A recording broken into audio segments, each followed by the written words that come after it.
Nothing that happens in our life is random. Everything has a purpose. And I'm a big believer in things having a purpose. Everything that is happening to you, even if you've been late for a meeting, there's a burnt toast theory. I'm sure most of you must have read about it. It's the fact that if you burn your toast in the morning while having breakfast and you run late for a meeting, it's because that burnt toast protected you from a car crash that was going to happen. That is the burnt toast theory of wrong things happening at a certain point to protect you from larger problems in your life. And that helped me understand the identity that this obstacle had in my life, and that was to teach me patience.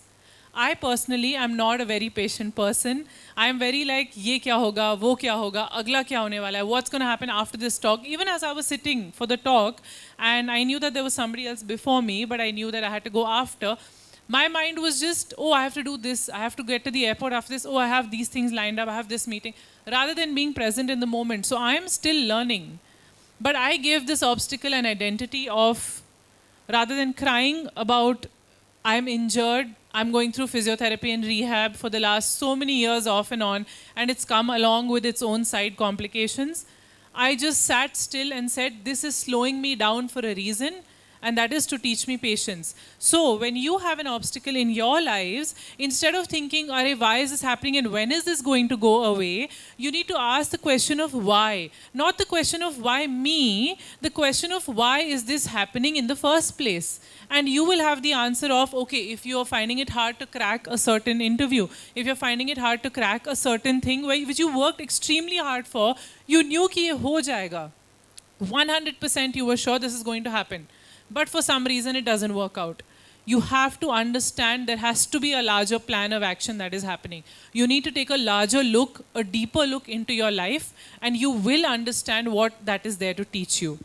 And that is where I talk about, if you sink to the bottom of your life, make sure that you don't come back up without the pearl.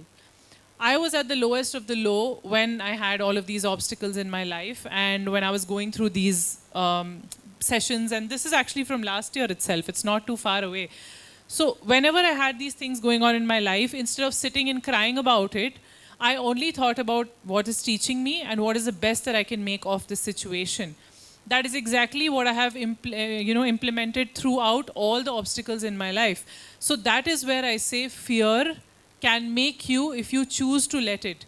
When I started doing Instagram and content creation, I did not start doing content creation from that mindset that, okay, I'm going to be a content creator. I started posting on Instagram when Instagram was nothing. It was absolutely nothing. I started posting back in 2015 or 16. It was hardly anything, and it had that old logo, the brown camera logo. And there were hardly people posting anything back then. I simply decided to share a few stories about my life, my lower back injury or body shaming, or be vulnerable to people online. And a lot of people responded to that really well. And that sort of took off in a very large magnitude to being the person that I am today. But back then, I had this one person who commented on all my posts, and he would say कि ये कितना मतलब अपने दुखड़े share करती रहती है, and she only shares negative things about her life. You are the girl that has failed 1,000 times in life. And rather than crying about a troller, now they don't affect me anymore, but back then it did. And I spoke to my family about it, and they said, what is the best that you can make of this situation? This person is sitting behind an anonymous screen and sitting and criticizing you. That was my first troller, and I'm very grateful to him/her. And what is the best that you can make of this? I was invited for my first TED Talk through my Instagram, and that is when I gave it the title of The Girl Who's Failed 1,000 Times. So my first TED Talk was titled on the trolling comment that I got from my first troll. And honestly, in all honesty, I am very, very grateful to him/her, because they gave me the catapult that I needed to launch into the avenue that is motivational speaking. Which is why I say that what holds you back is in fact a boomerang. So that person tried to hold me back with their negativity, and back then, see, this seems very silly now, because now Instagram and social media has become so big that now there's so much of negativity online, and it's like, oh, what is that one comment? But this is back when Instagram was hardly anything. Social media was nothing. There were very few people on it. COVID hadn't happened till then. So back then, that comment loomed very large on my life. So it looked like this big thing, and it made me feel so depressed But little did I know that that would prove to be the boomerang that it did to catapult me into the stage that I'm standing right now in front of you all. Which is why I say everything has a purpose. Every single thing that is happening in your life, 5 years down the line, when you look back and think, oh, that day I failed in a certain way, it added up. वो नहीं हुआ ताकि आज ये हो सके मेरे साथ. उस प्लान में बिलीफ एंड फेथ रखना बहुत ज़्यादा ज़रूरी है. It is so important to be confident in the learning, in the understanding that every lesson that is happening has a divine purpose to it. You know, when nowadays this very Gen Z term, now I'm no longer Gen Z, but I'm sure many of you can relate, is that Delulu is the only Salulu, right? So I know a lot of people talk about this, and earlier I was like, what is this, all these Gen Z people are saying all these random things and it's not making any sense. But I decided to look a little deeper into it, and it made all the sense in the world. Delusion really is a solution, guys, because I was delusional enough to believe that I will make it big in my life while I'm still on that path. But like 5 years back, or like 15-year-old me would not have imagined the person that I am today. Be brave, be shameless, and have the audacity to be extremely delusional. For me, a personal goal is I want every person on planet Earth to know my name. Be it through my content creation, be it through my motivational speaking, be it through any acting that I may pursue, but I want to be the household name of every single person. Yes, that's a very large ask, but I don't doubt it for a single minute. That's how delusional I am about it. No goal, no matter how big or small, will only come true if you are delusional enough to believe in it. Delusion really does give us the audacity and shamelessness to conquer our dreams. Which is why I do believe today that Gen Z has something right that they're saying when they say Delulu is the Sululu. I believe that now. There's a big concept about, things that we want and things that we need in our lives. So while we go along the understanding of fear and how to overcome it and all of those concepts, it is also very important for you to understand what do you want and what do you truly need in your life. Another small example from my life. Deception is when you think that what other people are telling you is what you need for your life. Reality is understanding what works best for me is what I need for my life. I don't care what anybody else is saying. A personal example of my life would be back when I was modeling. This is really long back, before I got into content creation full time and after I finished my college microbiology. I got into modeling, and back then I was a little bit more on the plumpier side, and a lot of people told me that, lose some weight because you have a good height and you can get into like beauty pageants and modeling, etc., etc. So I worked really hard. I took a year off and I said, okay, why not, give it a shot, right? So I lost a lot of weight. I had like a very fit body back then. And I started doing modeling, and I went into the beauty pageants and etc. When I went to the beauty pageants, I was told that I was not good enough because I didn't look a certain way. And then I took another year off, and I worked even harder, and this was the body I had, and this is back when, like this is from 2016 or 17, I guess, 2017. And this is not photoshopped, this is not airbrushed, it's an absolutely raw picture. And I was very proud of this body because I was like way below my ideal body weight. I had body fat percentage which was so low, I don't think I can ever attain it again. And I was so bold after this. I said, yeah, let's do this. I know I'm going to crack everything that I go into now. I went back to the pageant industry, pageantry, etc., etc. And yes, I got selected. I made it through the first, second, and third rounds. And before the finale, like the finale when there are the final contestants from each state that are shortlisted, they told me there was a fittings going on, and they said, but you can lose little more weight. I said, if I lose more than this, there's bone under this. There's nothing else left. I cannot lose anything more than this, the abs that I had. But I thought, no, let me push it one step further. That is the deception that kicked in. The thinking that they are telling me I need to look a certain way, that is what will help me achieve my goals. What other people wanted for me, I thought is correct for me. So I pushed myself further. And that resulted in that injury which you all saw, the needles being shoved into my legs, my lower back, etc., etc. And to this day, I face the consequences of thinking that being under the misconception that this deception ruled my life back then. When I got this injury, And all of these people that were commenting, little more weight loss, little more weight loss, little more weight loss, the first thing they said to me was, now she's got injured, now how she'll put on so much weight, now how is she going to get that body back? Instead of asking, are you in pain? Are you all right? And that was the wake-up call for me. And that is when reality kicked in. And I understood that deception and the thinking that other people's mindset for me is going to decide what the trajectory of my life is going to be. The reality of this is not what I need to listen to. Am I happy doing this? Am I happy living this extremist lifestyle, hitting the gym 6 hours a day? I thought I was happy because I was getting the praise from other people. But was I truly happy within waking up, sleeping with that same pressure, waking up, oh, I need to eat this today, oh, I need to do this today, oh, I need to work out these many hours today. That is living under constant stress. So I decided to break that pattern and I set the reality of what is making me happy from within.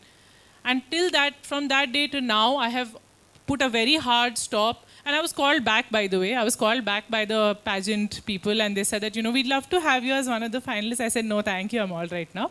Because the reality has kicked in and I really don't want to. You can please find somebody else. And then I got into modeling and that also I quit after a while because of body shaming. But I was praised for quite a while for being like one of the first people who said no to being in the finale. And it was like a big taboo, how can you say no, etc., etc. And I said, I will say no because I don't want to question the person that I am. I want to be able to wake up in the morning and look at myself in the mirror and say, I have lived a life that I am proud of, rather than what other people want me to do. So that understanding of what you think you want versus what you truly want is very, very important. So please try to identify whatever you're doing in your life. Yes, guidance is great. Mentorship is wonderful. Listen to the people that you look up to. But at the end of the day, it's your life now. You have to decide where you want it to go, what trajectory you want it to take. So make sure you make that distinction and see, are you really doing this for yourself or are you doing it for the praise of other people? Gratitude and longing. This is a very oxymoron concept, because it's like we are grateful for what we have, but I keep saying that gratitude is a key to locking unlimited blessings. Be grateful for where you are, be grateful for... But I was thinking in my head, I said, but at the same time, I also have goals. Like I said, I want to be known by every single person on this planet. So then am I not grateful for where I am? And I read this somewhere recently, and it was a very nice understanding that gratitude and longing can coexist. While you are grateful for where you are right now, you can also want more things from life. Wanting more things is not equal to despising what you have. So that fine balance is so important. This is a very new learning for me because I kept thinking that I keep preaching about be grateful, be grateful. If you're not grateful, the universe will not bless you with more. But then I'm like, but I'm also asking for more, no? So asking for more means I'm not happy where I am right now. You can aspire for more things without cribbing about where you are. If I'm saying, hey, what is this life I'm living? Look at that person with that car. That is lack of gratitude. That is not longing. That is comparison and lack of gratitude. If I say, oh, I'm so grateful for where I am, God or universe or whatever you believe in, can you help me get to the next level? This is what I want for myself. That is longing. So cut the comparison, cut the need for wanting to be like someone else. Look at what you want and let gratitude and longing coexist. That is a wonderful balance to strike to live your life to the best. This is a chart that actually my father had shared with me many years ago. Very useful and very beautiful. I was stuck in traffic once when I was in college. I was doing microbiology and I had an exam and I was stuck in the auto and I was running very late because you know how Bangalore traffic is, right? So I was stuck forever and I called my father and I said, I'm going to be very, very late. I'm going to be like 20-25 minutes late for the exam. I don't know what to do and I was losing my mind. And he said, is there anything you can do about this? Can you get down and go to the exam walking? I said, no, it's way too far. Like, I can't walk so much. It was really far. He said, can you make the auto fly? I said, no. He's like, so it's not in your control. You can sit and revise in the auto and give it your best shot and write as fast as you can. You cannot do anything else about it. If you're screaming, if you're cribbing, if you're calling me, if you're worried about this, there is no solution to that. The only solution is cut this call, use this time to revise your notes and give it your best shot in the exam. So this in life is so important for us to understand that if we have a problem in life and the answer is no, then what are you worried about? If we have a problem in life and the answer is yes and you can do something about it, then what are you worried about? And if we have a problem in life and we can't do anything about it, then why do you worry? It's either going to work out the way you want it to or not. So that is where the understanding of fear makes us comes back in.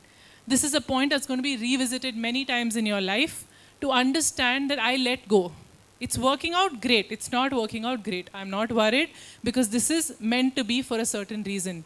That belief, that blind faith you have to have in the purpose of your life, in the purpose of the universe. If you don't have that blind faith, you will keep questioning every beautiful thing that is happening because we're so worried about the next moment, we're not noticing how beautiful the present moment is. The power of saying yes, I've already told you about, which is saying yes to the universe, divine intervention. Power of saying no, we already went on to it, where deception versus reality. These two words hold very, very strong weight in your lives. We find it so hard to say no to people, whether it's about, a simple thing as I can't come to hang out with you today, or telling our parents, if some of our parents haven't been as understanding that I don't want to pursue this career path, I can't do it. Learn to say no. It is only your life when you are 55, 60. Your parents are not going to be alive. Your relatives, your friends, people that are commenting, they're going to be far gone. The real ones will stick around for sure, but they're going to be far gone. It's just going to be you living your individual life.